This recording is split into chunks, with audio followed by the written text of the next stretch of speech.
My name is Tshepiso Mazibuko. I'm a photographer. I've been photographing for the last 14 years, if I'm not mistaken. And I also teach photography in the fields of applied photography and visual literacy. I think for me, it's very important that art is accessible for one. Also, when you think of the way I was introduced to photography, right? It was from high school, and at the time I wasn't even aware of what gallery spaces look like and all of that, right?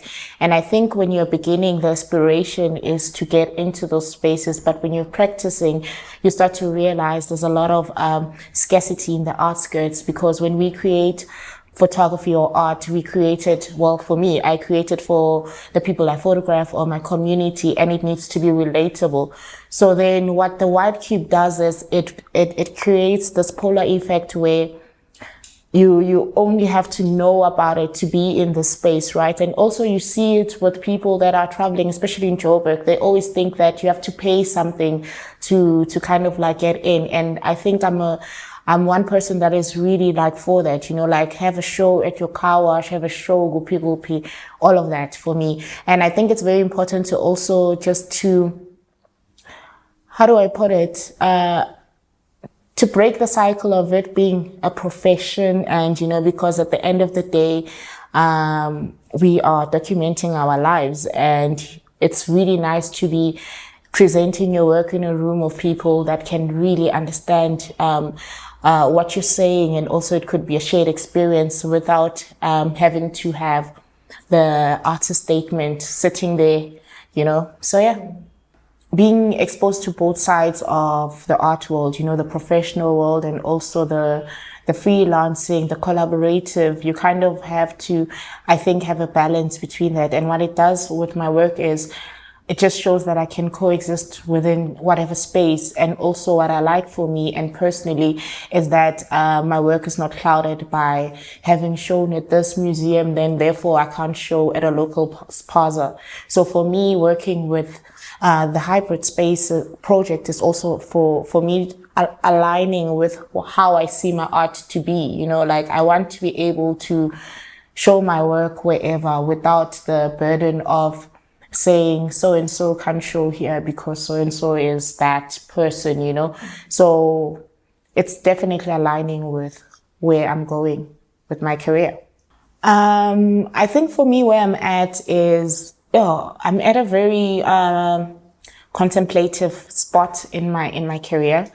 At first, when I did photography, I think I was the perfect student. I understood exposure. I knew what it meant to kind of like have a good photograph. And then, as I'm maturing and I'm getting wiser, I am more starting to think about, photography in depth, and so right now I am kind of experimenting with my visual language to borrow from the archival way of seeing, for instance, when I started photography, I wanted to kind of like add into the archive, photographed by us, all of that. But then I realized photography, there's no one truth really, So now what I'm doing is kind of like playing around this elements of whose truth is it, and also presenting you with a photograph of a place that you know for sure that this is the place, but then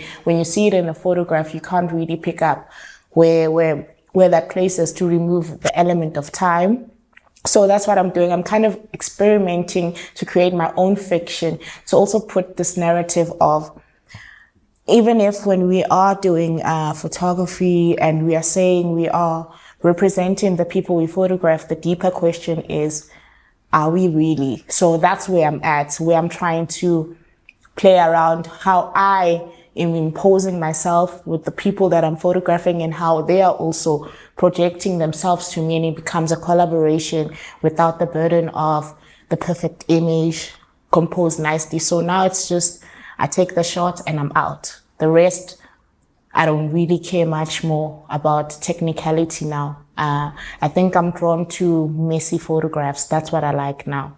I can't pinpoint what part of myself lives within the work that I do, but it's definitely the self that you guys don't know. definitely.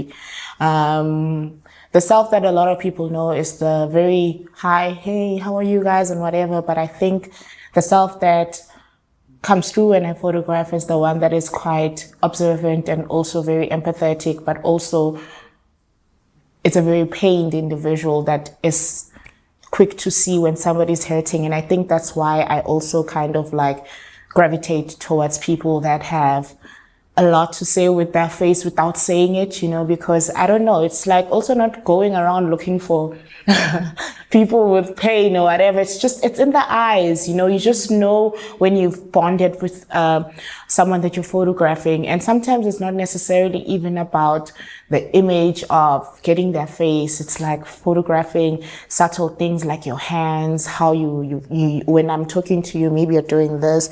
Now I'm more into that. I'm no longer about the bigger image, it's the little things really.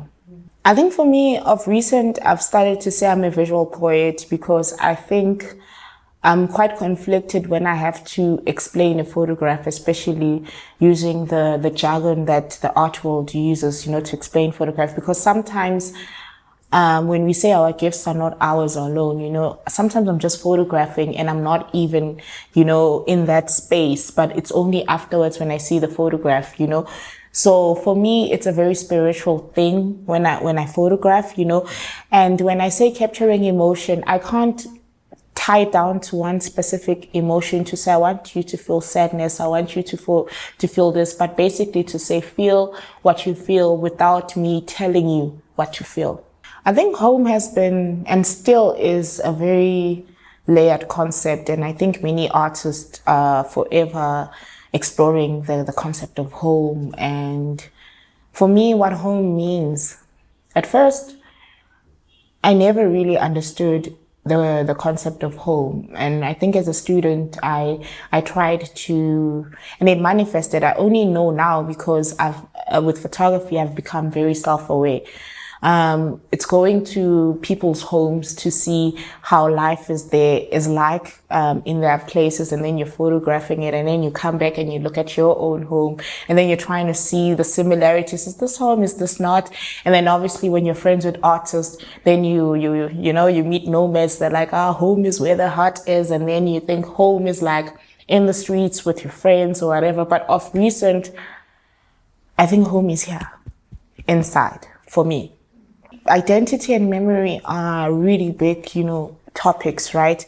We could say home is, for instance, with identity, it's an ever-developing thing and it's a constant search. I don't think everyone could say they figured themselves out because we evolve. I'm not the same person I was 5 years ago and probably not going to be the same person after 5 years. So with identity, I can't really create a link because there's this constant struggle between the self that exists now with the self that I know. So therefore, I don't know which one to identify with, because then there's a self that is happening while I'm carrying, So I don't know really in terms of identity.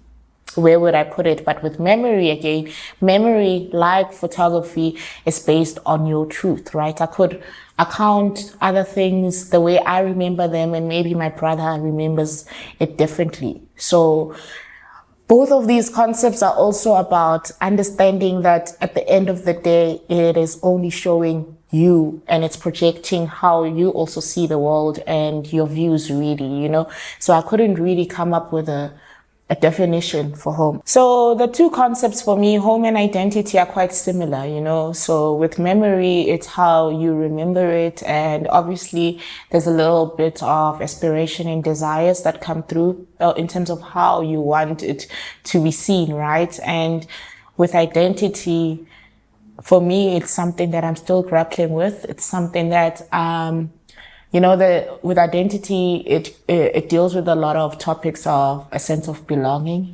There's, I need to feel like I belong to have that identity. And I think, where I'm at is I'm still trying to deal with my own issues of imposter syndrome, because you never know whether this is the you that is growing in terms of the fulfilled version, or you're also scared of this person. You're like, but that's not me. But you can't be the same person once, So it's navigating those things and understanding the gray area between growth and evolution, or imposter syndrome. And sometimes really that is the main thing. For me, photographing in the township is not necessarily a must, because I was exposed to photography in the township, and when I get a camera, the first thing definitely I'm going to photograph my surroundings. How I photographed my community for the last 10 years without moving, I don't know. I've been photographing it very, and it's not, I wouldn't say they're similar things, but I think that is actually the hardest thing to do, really, to photograph one space and keep on just going with it. But then, I'm trying to also break from, because what I don't want is to be labeled a township photographer, because I think I'm a photographer of many things, I photograph parties, I photograph little moments, I can photograph even the neighbor's kid, come and photograph. That's just me. I just don't think that I'm limited only to the township. It's just that I've photographed quite a lot in the township, that I've somehow kind of like become what I don't want to be, but I'm trying to also create, hence also now with the new experimental type of approach, is to now use the township as a tool to frame. I'm not actually photographing the township, but what I'm doing now is I'm borrowing what looks like the township and put it in the image without you telling you what Soweto and all of that and all of that. Yeah.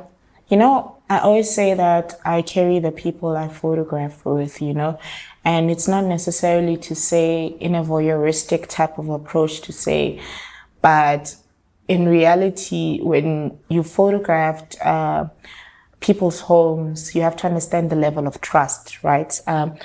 When they say come in, I'm not there to look at cockroaches and broken cables. To understand there needs to be a level of also awareness, but I think I wouldn't be able to photograph the people I photograph and the homes respectfully as I do if I wasn't coming from that same background. So I also have that kind of thing as well. But to answer your question is, one thing I realized about photography is even if you hide, it will show. Even with the works, like sometimes it would just be a portrait of someone, but the way I photograph it, then a lot of people, when they look at my work, they like to say I photograph very sad. But it's not necessarily sad, but perhaps it's the moment, and it decided to be that. And no matter how I try to write the artist statement to tell you about this person in a very joyful state, and which is what I was doing, I'd speak about all these political statements, but then the real thing was the emotion that was there and what it made you feel. And, so for me, I'm trying to be true to that, to say, okay, maybe this is perhaps the direction I need to take to, understand emotion and all of that. Hence I say I'm carrying everyone a photograph, because for real, they teach you also survival, but at the same time, it teaches you people, photography as a medium itself, it teaches you how to understand people. And it also, unfortunately, teaches you how to also learn when to not show up, like there's that. And also you learn how to also silence yourself. But in reality, photography is the most loudest loudspeaker, really, when you're photographing. And I think for me, that's how my work started to form. It's now not only informed by research or whatever. So my type of research is field research. It could be a simple conversation or listening to a conversation by the Pakistani shops, or listening to somebody just telling the other people how they're managing life, just witnessing people experience life. I think that's how a lot of emotions are in my photographs,